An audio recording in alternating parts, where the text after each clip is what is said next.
Hello, everybody, and welcome to our Lammas Symposium. I'm Lisa Fletcher from Goddess Temple Teachings, and it is my joy to introduce all of the temple teachers to you all and speak to them about their journeys and their courses.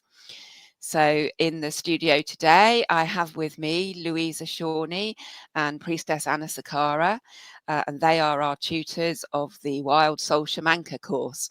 So Anna-Saqqara and Louisa, would you like to introduce yourselves to everyone?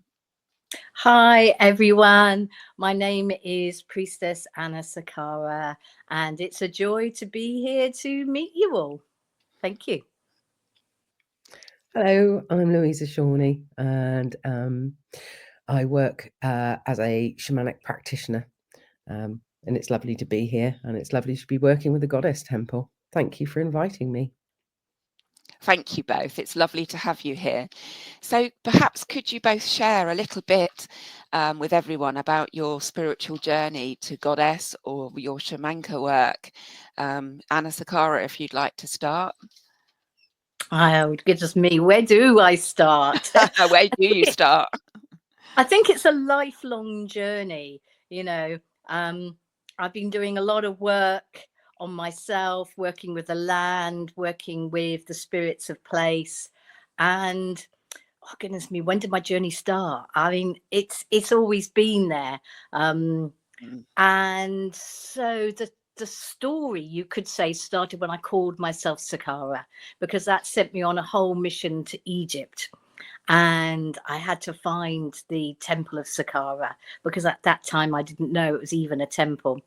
And then that took me on wonderful journeys, training in the Egyptian mysteries and opening myself up energetically.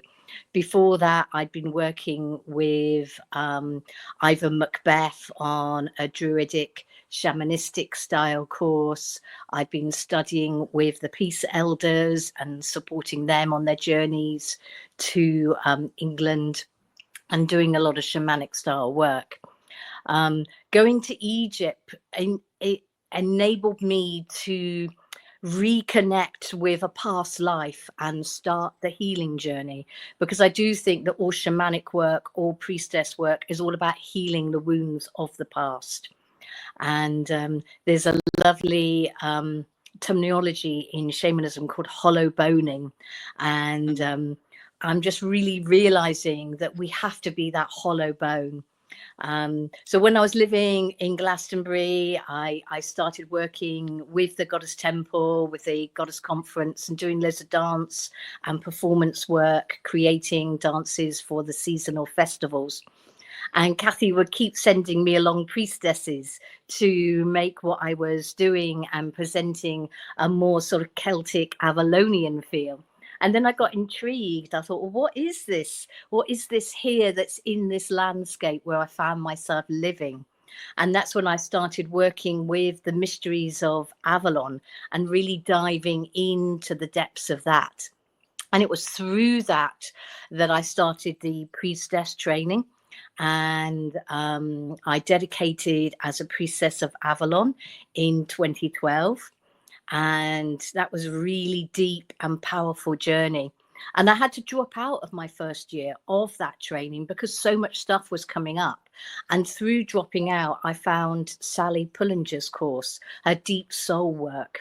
And that enabled me to start on that personal soul journey, doing a lot more shamanic, star-based inner work, working on the inner realms to really help me clear and transmute. And around the same time, I was living above the White Spring in Glastonbury, and that enabled me and drew me into connection with Floravia Magdalena. And she is an amazing teacher that works with the soul and soul essence. And it was through that work that I learned to be a soul support systems facilitator, enabling amazing soul rebirth work, which I now offer as a sort of a taster experience in the Goddess's soul essence healing. So that sort of work has all merged together. And out of the deep soul work, I started working with horses and with Dawn Oakley Smith. And it was through the horse work that I really found the more shamanic earth-based connection. And then I started weaving the goddess, the Avalonian traditions with this more sort of earth-based connection, and working with horses to help ground and integrate and empower. And when you listen and work with horses in that sense of inviting them to work with you, it's not a power over, it's a power with, it's a communion. And so for me, that is the essence of the Wild Soul Shamanka work. And I was honored to meet Louisa up at Stonehenge. I think we met, and we were both working to help protect the stones when there was the threat of the tunnel. And so we started working together then, and then she came and did some work with Dawn Oakley Smith and the Soul Support Systems, and our experience has just developed from that. And we just realized that how we work together really aligns. And I one of the beautiful things I love working with Louisa is that she lives in Taunton, which is where I grew up. And so we've both got this Avalonian lived tradition where we are of this land, we are living here, we are experiencing it, and we know it. So I really feel that that lived experience of this landscape of the indigenous wisdom, you know, the elders, the wisdom keepers, the spirits, the fae, all of those beautiful energies of the land. I think this is what's really coming forward in this Wild Soul Shamanka course. And I'm sure we'll share more about the course later, but that's enough about me. Thank you. And Louisa, would you like to introduce yourself and some of your journey as well with everyone? Yes, indeed. I shall certainly do my best. I think that's a hefty act to follow, isn't it? So I think, like Anna, it's always been with me, the spiritual path. And we were discussing this the other day, and somebody asked me a similar question. And my friend said in the background, well, you didn't say it, but really, it started in the womb. And I went, yes, it did. I don't think there's been a time where the memory of what I've brought with me isn't sort of just sitting under the surface and feeding into everything that I do. So it's very difficult to say when did it start, because that draw, that pull has always been there. As a child, you know, I was always told I had healing hands.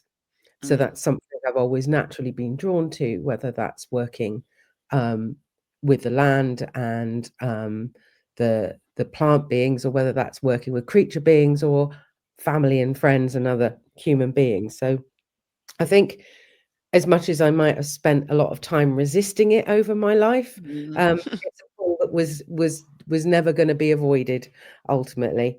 As a teenager, definitely the pull was very, very strong.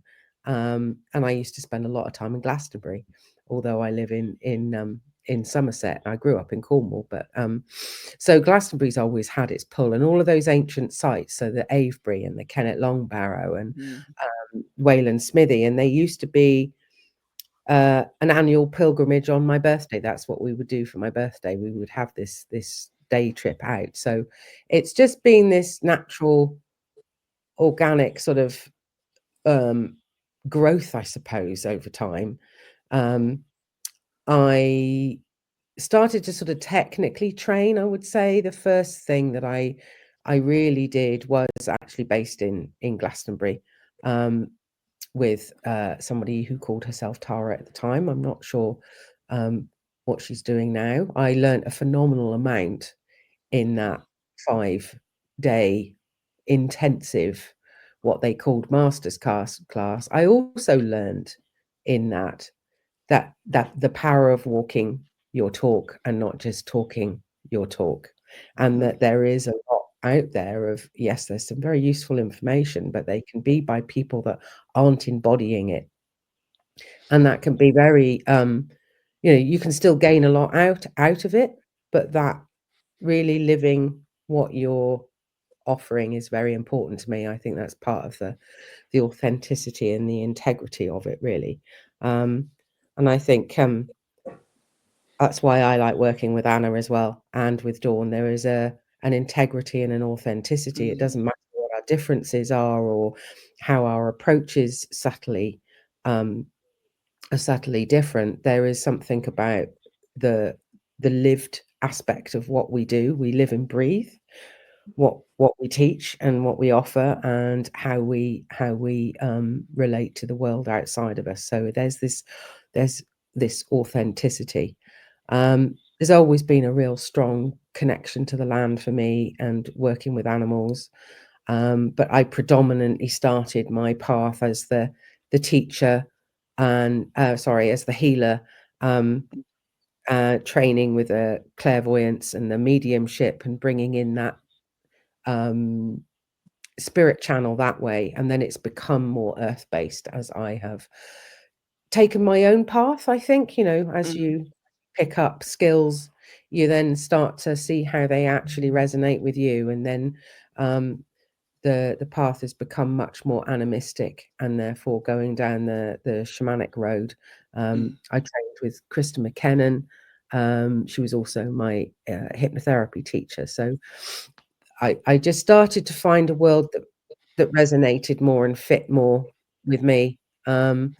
I am now also part of a Buddhist Sangha with Vajrayana Tibetan Buddhism, and again, it's a spiritual language that resonates with me, and they all weave in to everything that we do. So now I sit here. I am a channel and a healer, and I'm here to share what I've been sent here to share, really, I think. Wonderful. Thank you so much for sharing. Yes, but both of your journeys have been really interesting. Thank you. So your course, can you tell us a little bit more about the Wild Soul Shamanka course that starts in October this year? Yes, we're really excited about this.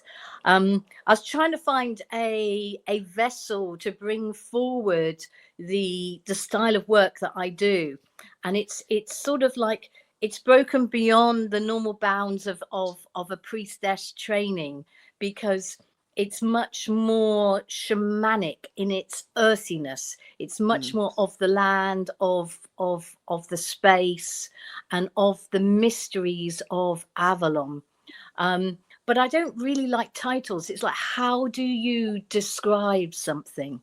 And for me, what I found and how I work is really inspired by Sally Pullinger and the work of finding your own spirit guide, your own wild soul essence, as I call it.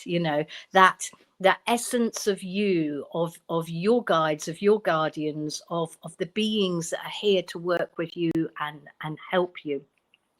And they may be goddess, they may be the Lady of Avalon, they may be a shamanka from Mongolia, they may be a being of Native American heritage, they may be Cretan. One of the things I found on my priestess path is we've all had many lives, we've all had many experiences. And it's like those different soul aspects, those different threads of the wisdom from these different past lives are all here and present to empower us. And so I thought, well, how can we create a vessel, a journey that helps people drop into that wisdom within, drop into their own essence, using the framework of goddess, using the framework of shamanism, and enabling people to really connect with the depths of their soul, of what their essence is and what it is that is theirs to bring forward into the world at this time. And this is why I've drawn on Louisa, because as I was diving into it deeper and deeper and deeper, I felt like it needed some sort of framework.